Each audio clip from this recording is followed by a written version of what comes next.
Sudah sejak lama, ada yang mengawasi kita dari kegelapan angkasa. Makhluk cerdas yang iri, dingin, dan tanpa perasaan. Mereka telah merencanakan invasi, menunggu waktu yang tepat.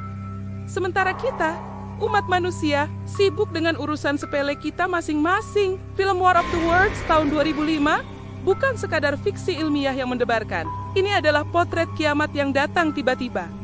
Dan yang lebih penting, ini adalah kisah tentang seorang ayah yang terlambat menyadari apa arti sebuah tanggung jawab. Mari kita bertemu Ray, seorang buruh pelabuhan biasa, pria yang hubungannya dengan kedua anaknya, Robbie dan Rachel, terasa sangat dingin dan jauh. Ketika mantan istrinya pergi untuk urusan keluarga, Ray dengan terpaksa harus mengawasi mereka selama akhir pekan. Sebuah tugas yang seharusnya sederhana, namun akan menjadi awal dari mimpi terburuknya. Malam itu, langit mulai menunjukkan keanehan.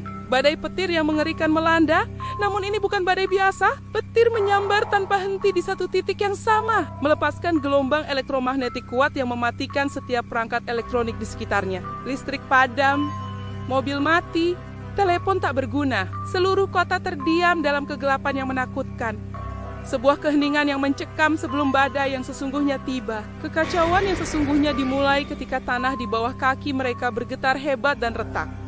Ini bukan gempa bumi, sesuatu yang jauh lebih buruk bangkit dari kedalaman. Mesin-mesin raksasa, mesin perang berkaki tiga yang dikenal sebagai tripod, muncul dari bawah tanah. Ternyata, mereka sudah terkubur di sana selama ribuan tahun, menunggu sinyal untuk diaktifkan. Dan malam itu, sinyal invasi telah tiba. Momen pertama horor terjadi dengan sangat cepat. Tripod itu membunyikan klakson yang membekakan telinga, lalu menembakkan sinar panas yang mematikan. Dalam sekejap, manusia di sekitarnya berubah menjadi debu, hanya menyisakan tumpukan pakaian kosong. Ini adalah pembantaian massal yang cepat, efisien, dan tanpa ampun. Di tengah kepanikan luar biasa, Ray menyadari satu hal. Ia harus menyelamatkan anak-anaknya. Secara ajaib, mekanik mobil yang baru saja ia ganti membuat mobilnya menjadi satu-satunya yang bisa menyala. Ia pun tancap gas, melarikan diri bersama kedua anaknya. Tujuan mereka hanya satu, mencapai rumah orang tua mantan istrinya di Boston.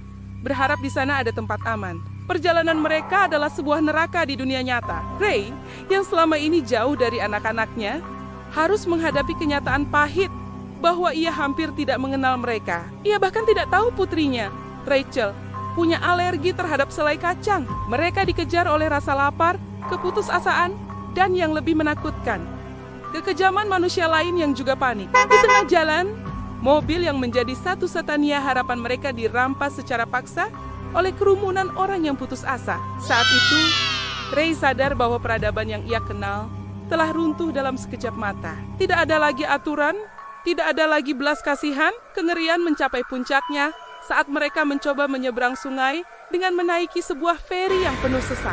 Harapan mulai tumbuh. Namun tiba-tiba, sebuah tripod raksasa muncul dari dalam air. Mesin itu membalikkan kapal, menculik orang-orang dengan tentakel mekanisnya, dan menenggelamkan sisanya. Ray dan anak-anaknya berhasil berenang ke tepi. Di tengah kekacauan itu, Robbie, sang putra remaja yang dipenuhi amarah dan semangat perlawanan, tidak tahan lagi hanya melarikan diri. Ia memutuskan untuk bergabung dengan tentara yang sedang melawan para alien. Ray memohon agar Robbie tetap bersamanya, namun usahanya sia-sia. Dari kejauhan Ray hanya bisa melihat ledakan besar di atas bukit tempat para tentara bertempur, meyakini bahwa putranya telah tiada. Kini, Ray hanya sendirian bersama Rachel yang trauma. Ia harus menjadi ayah sekaligus pelindung. Mereka mencari tempat berlindung dan berakhir di ruang bawah tanah, sebuah rumah pertanian. Bersama seorang pria bernama Harlan. Di tempat sempit dan gelap itu, Ray menyaksikan kejahatan alien yang paling menjijikan. Mereka melihat para tripod menyedot darah manusia dari korban-korban yang tertangkap, lalu menyemprotkannya ke tanah. Darah itu digunakan sebagai nutrisi untuk menumbuhkan tanaman merah aneh yang menjalar dan menyelimuti bumi, mengubah planet kita menjadi ladang subur bagi mereka. Harlan, yang sudah diambang kegilaan, mulai berteriak histeris saat melihat sebuah probe alien masuk ke ruang bawah tanah, mengancam keselamatan mereka. Dalam situasi hidup atau mati, Ray terpaksa melakukan tindakan yang tak terpikirkan. Ia membunuh Harlan untuk membungkamnya. Tindakan putus asa ini menunjukkan seberapa jauh seorang ayah akan pergi demi melindungi anaknya. Ray telah berubah dari pria egois menjadi pelindung yang rela melakukan apapun.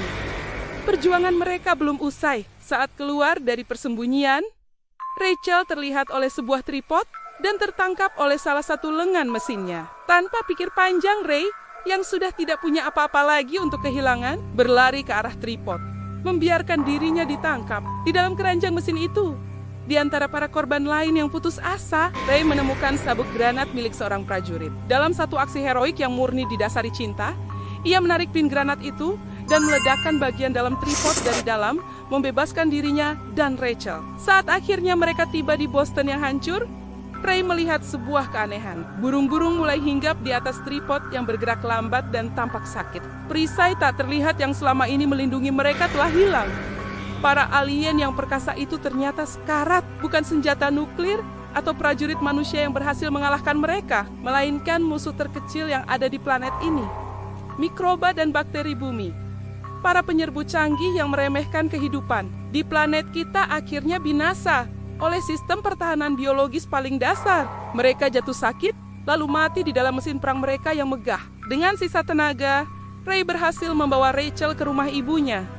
Dan di sana, sebuah keajaiban lain menanti. Di depan pintu, berdiri Robbie yang ternyata selamat dari pertempuran. Reuni keluarga yang penuh air mata itu adalah sebuah kemenangan kecil di tengah kehancuran global. Ray memeluk kedua anaknya, bukan lagi sebagai seorang ayah yang gagal, tapi sebagai pahlawan yang telah melalui neraka demi mereka. Film ini menutup tirai dengan sebuah pesan yang sangat mendalam. Di tengah kiamat yang melenyapkan peradaban, kisah ini sejatinya adalah surat cinta yang mengerikan dari seorang ayah yang akhirnya belajar bagaimana cara mencintai dan melindungi, bahkan saat dunia runtuh di sekelilingnya. Terima kasih sudah menonton.